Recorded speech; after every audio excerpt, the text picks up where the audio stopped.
अस्सलाम वालेकुम। मोमेंट कभी डिप्रेशन में नहीं आता, आपको ये बात पता है? आजकल हम बहुत सारे लोग ऐसे हैं जो डिप्रेशन में रहते हैं, डिप्रेशन में पड़े हुए हैं। क्यों पड़े हुए हैं? कैसे कैसे कैसे हो रहा है? हम अल्लाह की बात से गाफिल हैं, अल्लाह से गाफिल हैं। आपको पता है ज़करिया अलैहिस्सलाम को आदत थी, वो कि अल्लाह से बहुत मांगते थे। वो इतने बूढ़े हो गए थे, उनको औलाद नहीं होती, लेकिन वो अल्लाह से मांगते थे। उनका ईमान पुख्ता था कि उनको पता था कि अल्लाह हमेशा मेरी सुनता है। अल्लाह आजमाता है ऐसे लोगों को, आजमाता है कि बंदा मेरा है या नहीं, मेरी इम्तिहान के काबिल है या नहीं। अल्लाह आजमाता है, पता नहीं इंसान इसके काबिल है नहीं। अब हम पर मुसीबतें आती हैं, हम पर आजमाइश आती है। लोग पूछते हैं अल्लाह तो इतना मेहरबान है, आजमाइश क्यों दे रहे वो? नहीं नहीं नहीं, अल्लाह आजमाइश डालता है, इस वजह से डालता है कि ये जो बंदा है ये मेरा है कि नहीं, ये मुश्किल वक्त में मेरा साथ देगा, कि मुझसे मांगेगा या नहीं मांगेगा, या फिर ये गलत कामों में पड़ जाएगा। ये अल्लाह आजमाता है। और हम अक्सर लोग ऐसे होते हैं कि हम अल्लाह के आजमाइश को तोड़ देते हैं और गलत कामों में पड़ जाते हैं।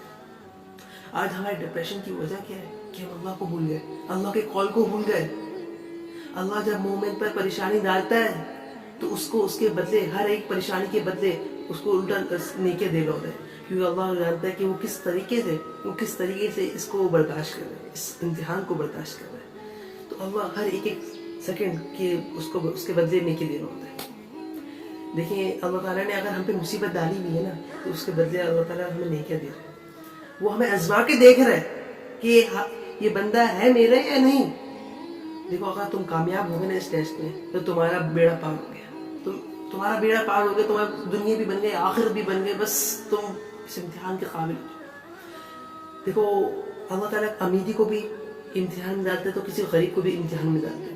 अमीर को ऐसे डाल देता है कि उसको ज़्यादा पैसे देके इम्तिहान में डालता है, और गरीब को कम पैसे देके इम्तिहान में डालता है। तो अल्लाह ताला हर तरीके से हर इंसान को आजमा के देखता है कि ये इसके पास ज़्यादा पैसा आ गया या इसके पास कम पैसा है, तो ये मुझसे गाफिल तो नहीं हो गया, ये मुझसे भाग तो नहीं गया, कभी ये मेरे खिलाफ तो नहीं हो गया। ये अल्लाह आजमा रहा होता है। और हम में से अक्सर लोग इससे हम लोग वो अल्लाह के इम्तिहान से नाकाम हो जाते हैं। क्यों? हम लोग उस तह तक जाते ही नहीं, हम उस फल तक जाते ही नहीं। हम लोग पेड़ के बीज तो लगा देते हैं, लेकिन हम इंतजार ही नहीं करते कि फल उगेगा नहीं उगेगा। हम लोग इंतजार ही नहीं कर रहे होते। सब्र खत्म हो गया हमारे अंदर से, सब्र खत्म हो गया हमारे अंदर से।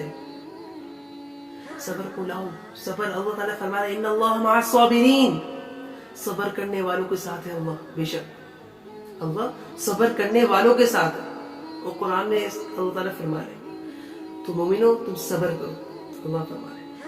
तो अपने अंदर क़ुव्वत बर्दाश्त लाए कि अगर अल्लाह ताला ने मुसीबत दी है ना, अल्लाह ने अगर इस बंदे को मुझसे लिया है, या फिर कोई भी मुसीबत दी है अल्लाह ताला ने, किसी भी हालत में मुसीबत दी, उसको बर्दाश्त करें। उसको बर्दाश्त नहीं करेंगे तो आप जी नहीं पाएंगे। और यही मुसीबतें आजकल के जो मोटिवेशन स्पीकर्स हैं वो ये बता रहे होते हैं कि यही मुसीबतें आपको ये काबिल बनाती हैं कि आप आगे एक सख्त इंसान बने। आपको आगे ये मोटिवेशनल स्पीकर्स बता रहे होते हैं, आप उनकी सुन रहे होते हैं, आप ये नहीं देख रहे होते अल्लाह क्या फरमा रहे हैं।